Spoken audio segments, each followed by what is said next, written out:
বলছেন, সম্ভবত আজকে কিংবা কালকে সেই রাজনৈতিক ইসলামী রাজনৈতিক দলটি তারা বলছেন যে পিআর না হলে পরে আমরা পিআরের জন্য আমরা তুমুল আন্দোলন গড়ে তুলব। তাই এক সাংবাদিক সম্মেলনে বলেছেন, আনুপাতিক নির্বাচন যেটি আর কি। তা আপনাদের যে এতদিন আন্দোলন গেল, এত কিছু হলো, 16-17 বছর, হ্যাঁ আপনারাও গণতন্ত্রের জন্য আন্দোলন করেছেন, এখানে সমস্ত ইসলামিক রাজনৈতিক দলগুলো সবাই করেছে, আপনারাও করেছেন। সেদিন তো এই প্রসঙ্গ তোলেননি, আজকে এটা এত বড় হলো কেন?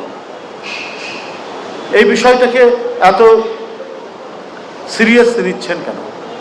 এলাকার লোক যদি তার প্রতিনিধিকে চিনতে না পারে আগে থেকে, তাহলে তো মানুষ বিভ্রান্তিতে ভুগবে, মানুষ তো ইয়ে করতে পারবে না যে আমাদের প্রতিনিধি কে হবেন।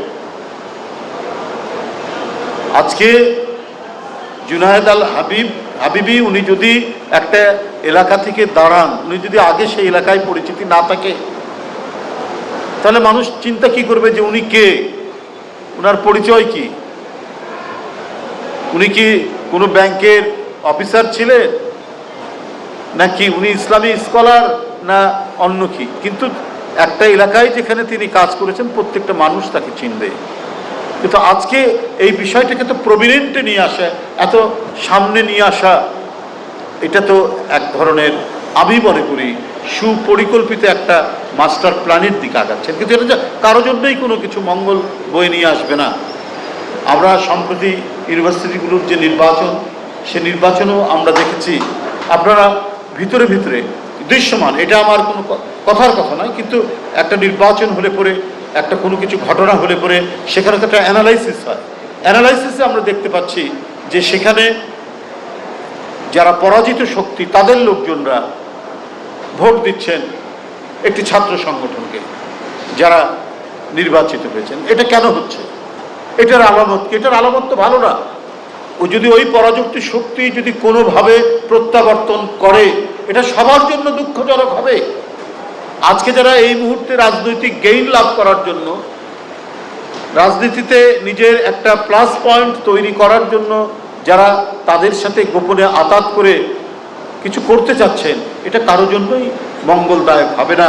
কারণ ওই পরাজিত শক্তির পেছনে আরেকটি বৃহত্তর শক্তি আছে, যারা ইসলামকে টলারেট করে না, যারা বাংলাদেশ একটি স্বাধীন অস্তিত্বে থাকুক, কারণ বাংলাদেশ একটি মুসলিম ডমিনেটিং কান্ট্রি, এটা যার সংবিধানের মধ্যে আপনার বিসমিল্লাহির রহমানির রহিম আছে, এই রাষ্ট্রধর্ম ইসলাম আছে, এটা তারা কোনোদিনই পছন্দ করবে না।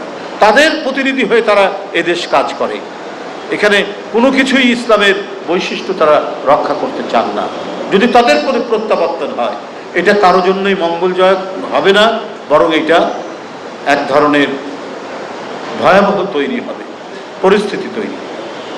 আর চট্টগ্রামের কি বলে যে ওইটা সীতাকুণ্ড, চট্টগ্রামের সীতাকুণ্ডতে স্থানীয় জনগণ একজন পরাজিত দোসরকে ধরিয়ে দিয়েছে।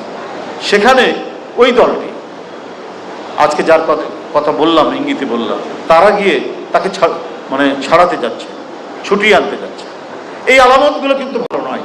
যে সমস্ত আমরা পরিস্থিতিগুলো দেখছি, যে দৃষ্টান্তগুলো দেখছি, যা ঘটছে, এই ঘটাটা এইভাবে চললে পরে মানুষের মন তো যখন বিগড়ে যায়, তখন আর কিছু করার থাকে না, অনেক কিছুই খারাপ কিছু চলে আসতে পারে।